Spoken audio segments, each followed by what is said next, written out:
Manufacturers, Labour tackle federal government over 240% electricity tariff hike and system subsidy.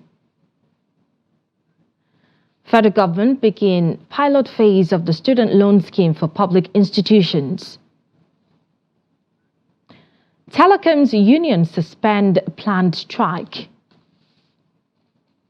And lastly, on the international scene, South Africa's ex-parliament speaker arrested in graft probe. Hello and welcome to Trust TV News Updates. I am Martia Umar. Thank you for joining. And now the news in detail. Manufacturers and organised labour have kicked against the federal government's 240% hike and tariff payable by electricity users enjoying a 20-hour power supply. They insisted on the electricity subsidy, warning that its removal would send manufacturers out of business and worsen inflation. The subsidy on electricity was being withdrawn completely from the tariff payable by power consumers in a Band A category, who constitute about 15% of the total number of power users across the country. They argued that the hike in tariff would send manufacturers out of business, worsen inflation, and stifle small and medium enterprises, adding that no place in Nigeria enjoyed up to 20 hours of power supply daily. Band A power users are those who get up to 20 hours supply of electricity daily and paid about 68 naira per kilowatt before the implementation of the latest order by the federal government through NEC. And the Nigerian Education Loan Fund on Wednesday said it will begin a pilot phase of the student loan scheme for the applicants from public tertiary institutions. This includes students of federal and state universities, polytechnics, and colleges of education. It also expects President Bola Ahmed Tinubu to soon appoint a chairperson, a managing director, and 2 executive directors as part of the executive management team.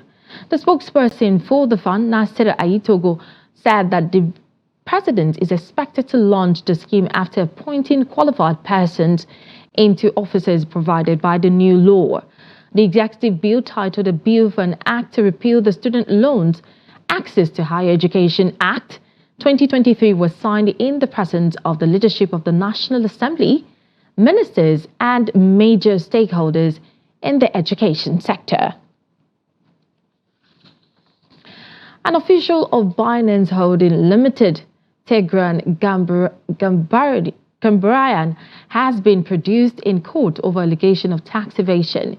He and fleeing Hadim Ajawala are expected to be arraigned today at the Federal High Court in Abuja. Binance was accused of failing to register with the Federal Inland Revenue Service for the purpose of paying all relevant taxes administered by the service. The FRS also alleged that while it was offering taxable services to subscribers on its trading platform, the company failed to issue invoices to those subscribers for the purpose of determining and payment of its value-added taxes. Gabriel was ushered into the court by heavily armed operatives of the Economic and Financial Crimes Commission. And the news reaching us now is that the matter has been adjourned till for a later date. And away from that, the Economic and Financial Crimes Commission, EFCC, has arrested crossdresser Idris Okuneye, famously known as Bobrisky, over currency mutilation and abuse of NIRE notes. EFCC spokesperson Dele Oyewole said that the crossdresser was arrested in Lagos on Wednesday night. Bobrisky was seen in the news for various controversial reasons, including winning the Best Dressed Female award at a movie premiere, a development that sparked many entertainment reaction and amid social outrage. FOSO spokesperson Muyiwa Adejobi said there is no provision in the law suggesting that crossdressers in Nigeria should be arrested. Away from that, the president of Mi Allah Bello Bodejo, who is facing terrorism charges, has urged the court to release him on bail, saying he has no criminal records. Bodejo, who is being prosecuted before the Federal High Court in Abuja, also denied any involvement in the establishment of an ethnic military group Kungiyar Zaman Lafiya. He stated this through his brother, Muhammad Musa, in an affidavit in support of his bail application dated March 28, 2024. Musa said his brothers only had a registered vigilante company that offered security services to the members of society and promoted peace. The Private Telecommunications and Communications Senior Staff Association of Nigeria has suspended its planned strike that began on Thursday. In a statement signed by its General Secretary Okonu Abdullahi on Wednesday, the union said that the suspension was as a result of agreement reached with the subcontractors it had issues with. The union had on April 2nd announced plans to embark on an indefinite strike over alleged unresolved issues with subcontractors linked with Huawei Technologies Nigeria Limited. The subcontractors included Rain Group, Allstream Energy Solutions Limited, Uppercrest Limited, Thallium Nigeria Limited, and Specific Tools and Techniques Limited. Our heavy rainstorm has killed one, injured several others, and destroyed hundreds of houses in two local government areas of Nasarawa State. According to Trust TV's Abubakar Abdullahi, the affected communities are Agbashi and Aloshi in Doma and Kiana local government areas of the state. This report is here presented from our studio. The incident happened on Tuesday evening, leaving houses and worship places such as churches and mosques badly affected. A pastor in one of the affected worship centers, Dashe Samuel, said he escaped being seriously injured by the whiskers. I was the last person sitting at the back of the church. As I saw how the church was shaking, the way the wind was blowing, I now said, let me just go out. Immediately as I left out, then the building have collapsed. Chairman of Kaina local government area, Sanusi Abdul, and member representing the area in the Nasarawa State House of Assembly, Muhammad Omadefu, while confirming the incident, described it as an unfortunate tragedy. According to them, hundreds of residential buildings, worship centers, and other public structures were destroyed in the areas. In Aloshi here, in fact, almost every house is affected. Every house in Aloshi is affected. And you can also see Kiana, the mosque, the church, I think in every compound in Kiana, there's also this incidents. As I have said, we will attract both government, NGOs, non-governmental organizations, and spirited individuals, including my good self, to come to the aid of the people, of the affected people. Trust TV gathered that Basu settlement in Okonu on the outskirts of Agbashi was badly affected as one man lost his life while 7 others were also badly injured.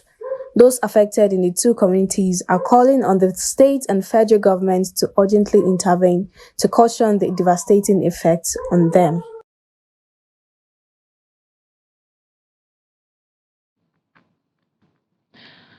Away from Nasarawa State, another heartbreaking development. Fire has again gutted the Gambaru markets around the customs area in Maiduguri, the Borno State capital. Confirming the incident, the Borno State Commissioner for Information and Internal Security, Alhaji Usman Tar, said the flames broke out at the Layen Katoko and other sections of the market. Tar, in a statement, said the incident, which occurred on Wednesday at about 10 p.m., was effectively extinguished by men of the fire service. According to him, the fire service and the State Emergency Management Agency are conducting an on-the-spot assessment of the incident to determine the root causes and steps to avoid future occurrences. Earlier on March 18, 2023 and November 13, 2023, fire gutted the same market, said to be the biggest perishable goods market in Maiduguri. You're still watching the news update on Trust Television. Coming up shortly, we'll take a look at expert cautioning Muslim against use of chilled water to break fast. Details of this story and more when we return. To join us again. You're welcome back. Thank you for staying with us. If you're just joining us, let's take a look at some of our major stories again. We told you earlier that manufacturers, labour tackle for the government over 240% electricity tariff hike, insist on subsidy. And the federal government begin pilot phase of the student loan scheme for public institutions. And now to the rest of the news, the need to equip journalists with the requisite skills to probe government policies at national and subnational levels, as well as unearth ills in the society for the benefit of all, is the focus of a 3-day capacity building training for selected journalists from the South Zone of the country, organized by the Daily Trust Foundation in collaboration with MacArthur Foundation. The training focuses on broadcast investigative journalism. Jonathan Anwanye completes the story. Addressing journalists at the training held in Uyo, the Akwa Ibom state capital, a board member of Daily Trust Foundation, Nuru Yakubu, said the foundation, with support from MacArthur Foundation, has trained over 700 journalists across Nigeria in emerging areas of media and journalism, especially the genre called investigative reporting. It is on record that this is our third training event since 2017. The Daily Trust Foundation has actively been involved in training of journalists in emerging areas of media and journalism, especially the genre investigative reporting. With support from MacArthur Foundation, Daily Trust Foundation has trained over 700 journalists across the country.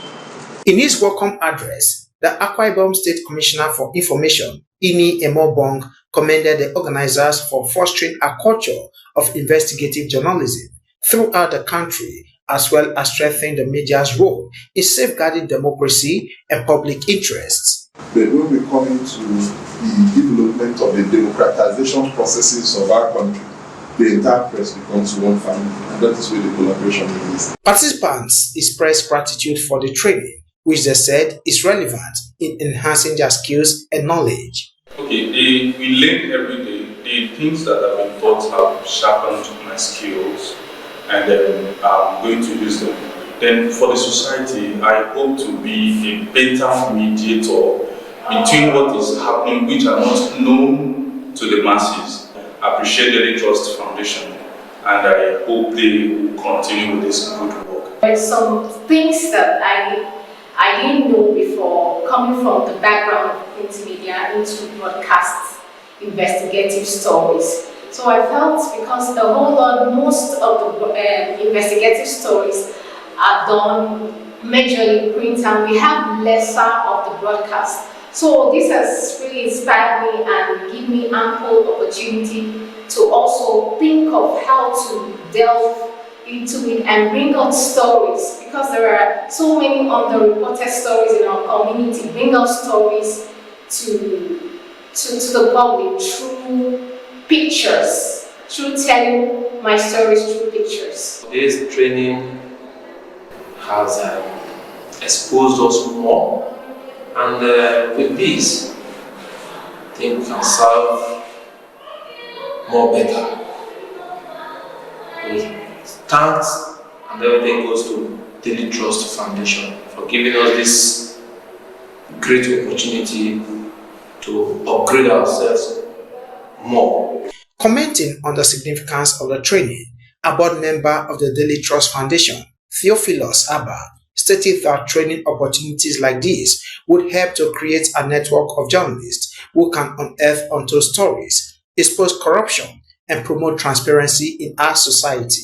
At the end of this workshop, at least 10% or 50% of participants take the challenge to use the camera to do broadcast, to do investigation. When you talk about the camera, the camera captures events, captures scenes, captures voices, and broadcasts to the world. So we expect that the camera will be used for investigation instead of relying purely on just pen and paper or photographs or even just text. So we expect that journalists will use their skills do investigation and to produce reports that can be broadcast all over the world. The 3-day training is expected to cover a wide range of topics, including research methodologies, fact-checking techniques, interviewing skills, and legal aspects of investigative journalism. Jonathan Awanya, Trust TV News, Uyo. Talking about the NIRE now, the NIRE on Wednesday continued its gain against the United States dollar, appreciating both at official foreign exchange and parallel market to delight of many Nigerians. And data from the FMDQ Securities Exchange indicated at the Nigerian Autonomous Foreign Exchange Market, the Naira gained 16 Naira or 1.26% as the dollar was quoted at 1,262 Naira 85 kobo per dollar on Wednesday. It's stronger than 1,278 Naira 58 kobo closed on Tuesday. And this means the local currency continues its positive streak against the greenback with expectations of further appreciation. The appreciation of the local currency was attributed to the several foreign exchange policies implemented by the Apex Bank, that's the Central Bank of Nigeria, to boost dollar supply and enhance transparency in the forex market. We're going to break now, but news update continues shortly. Stay with us. You're welcome back. And now let's take a look at happenings outside Nigeria. Now, South Africa's former parliament speaker has been arrested on Thursday as part of a graft inquiry about the latest scandal to hit the governing ANC party ahead of election in May.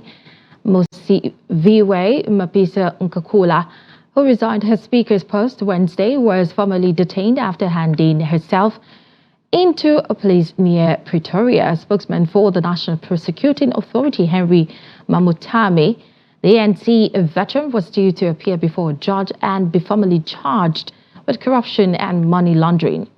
And Mapisa Nkakula is accused of soliciting hefty amounts in bribes from a former military contractor during her previous tenure as defense minister. Still on the international scene, NATO on Thursday marks 75 years since its founding, with the Western alliance confronted by urgent need to do more to help Ukraine win a war currently rolling Europe. And foreign ministers from NATO's 32 countries will hold a ceremony at Brussels headquarters to thank the organization that bills itself as the most powerful and successful alliance in history. Since Russia launched its all-out invasion on Ukraine 2 years ago, a reinvigorated NATO has added Finland and Sweden to its ranks and boosted its forces in Eastern Europe. Alliance members also have thrown their weight behind Kyiv, which is bidding to join NATO by sending Ukraine weapons worth tens of billions of dollars. And now let's take a look at happenings in the world of sports. Abia Warriors Football Club of Umuahia secured all the 3 points at stake after beating Plateau United of Jos 1-0 in the match day 28 of the Nigerian Premier Football League encounter played at the Umuahia Township Stadium. And the win, therefore, ensured that the pride of Abia ended their 3-game winless streak in the 2023-2024 MPFL.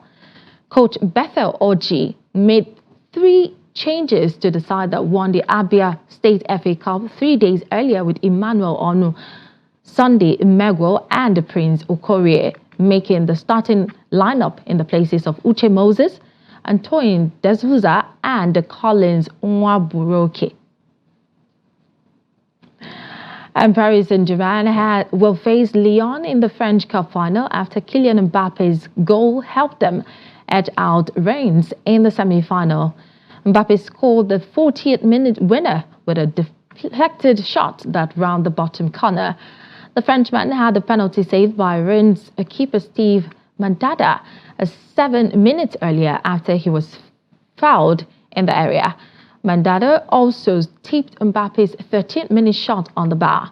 The PSG forward is playing his final season for the club after agreeing to join Spanish giant Real Madrid in the summer. Mbappe's strike gives PSG the chance to add to their 14 French Cup titles, having last won 8 in 2020-2021 season. And that brings us to the end of the news at this hour. For more programming, documentaries, and of course news, join our live stream on YouTube and follow us across all our social media platforms. I am Martia Umar. Thank you for watching and stay tuned.